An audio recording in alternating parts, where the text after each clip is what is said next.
Syafrie Sjamsuddin, Defense Minister of the most populous Muslim state in the world, Indonesia, has just confirmed that they have purchased an eye-watering 42 Chengdu J-10C fighter jets from the People's Republic of China.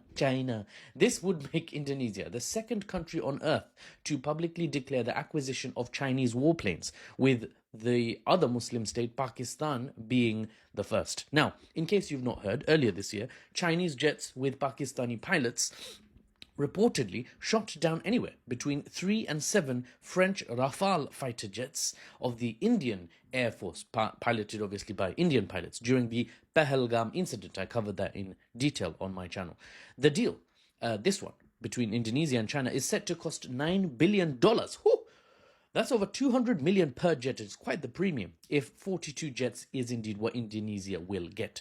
No timeline on the delivery schedule or when pilots will be trained. Now, the move is being publicized as part of a wider move to modernize the Indonesian military. That's the news, and I'll see you on the next one. But for those who want, obviously, the analysis here is it. This deal is just another one in the trend that's been shaping over the last few months, especially Chinese technology, be it electric vehicles or solar panels, and in this case even military hardware, is seen as high quality and worth acquiring even at a premium price. Gone are the days of, made in China, must be cheap, must be some knockoff, right? Yeah, sure, cheap stuff is still made often in China.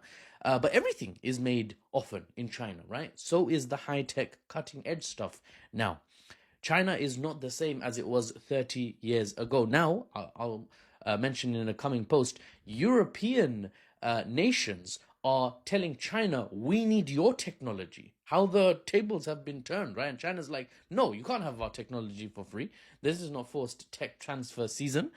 I'll talk about that in the next video. Well, the situation has very much changed. Chinese air defense systems, for example, are reportedly have been bought and deployed in some cases by Egypt and Iran, and the fighter jets seem to be seeing similar popularity. It's another indicator of the shifting world order we are going through. Heck, I've heard even Saudi Arabia, who is obviously well within the American sphere of influence, its whole military is basically American equipment. They're like, hey, let me have a look at those Chinese jets. They don't look too bad, actually. Just for educational purposes. America, calm down. I just want to see. And America was getting stressed. Anyway, we'll talk about that another time.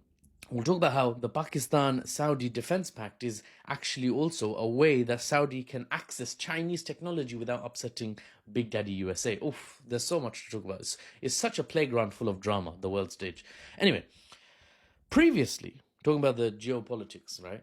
Previously, the Western powers were considered the supreme, the uncontestable. Don't bother arming yourselves. Either fall in line with the US, who will take very good care of you, or stay outside in the cold, sanctioned, isolated, and bullied into submission or obscurity. That does not seem to be the case any longer, for better or worse. Some people will be very happy, especially, I'm speaking in the English language. Lots of people call me anti-West. Why? Because if you're giving the news without the Western spin on it, without the control that the states want, the narrative that the states want to push, that the West is the best, they should be at the top. If you give any sort of other narrative, it's seen as anti-West. It's not seen as neutral. And what you've been learning all this time is bias towards the West. It's not seen as my thing is neutral. No, it's seen as, oh, it's anti-West, well, even if it's not. Now, don't get me wrong. This is not the fall of the West we're talking about here. This is, however, the rise of the East to a similar level, or in some cases even beyond what the West has so far been capable of. China seems to be civilian tech transferring and military equipment providing, selling its way to the center of global prestige. The global south already is, of course, led by China, the BRICS nations. China is right at the top there, and unlike the US, the sale of military equipment doesn't come with very constraining strings attached if your seller is China. Try to buy F-35 fighter jets from the US, and you'll see the spectacular number and strength of those strings attached. Turkey tried to buy F-35 jets for literally decades, right? Maintenance, repair, new parts, software, all of it ties back to the US and the Western world. And nations and their militaries may no longer be comfortable with that kind of reliance on the seller.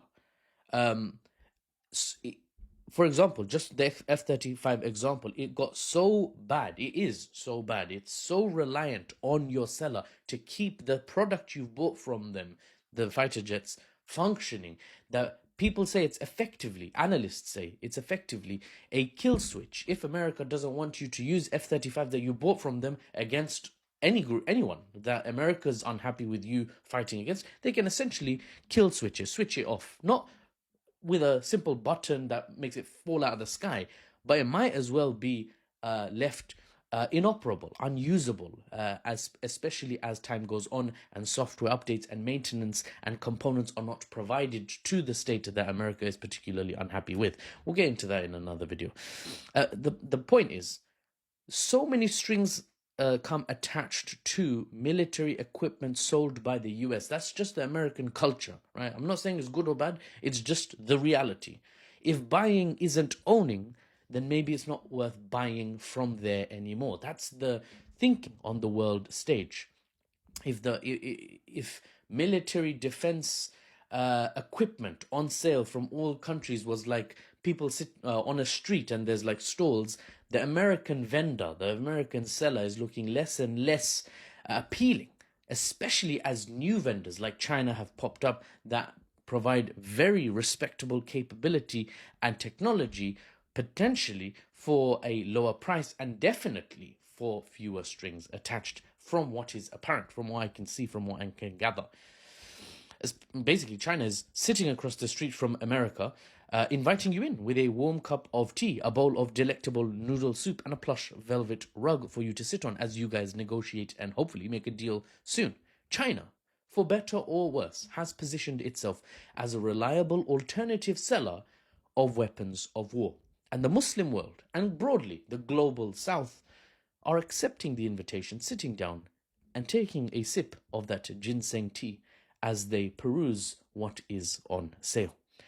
For the unbiased news and analysis without the Western spin, ladies and gentlemen, I am Mahfouz, or NewsBaba, especially on TikTok. People seem to resonate with a title easier to say than my South Asian Arab name, Mahfouz Talukta. So NewsBaba is completely fine.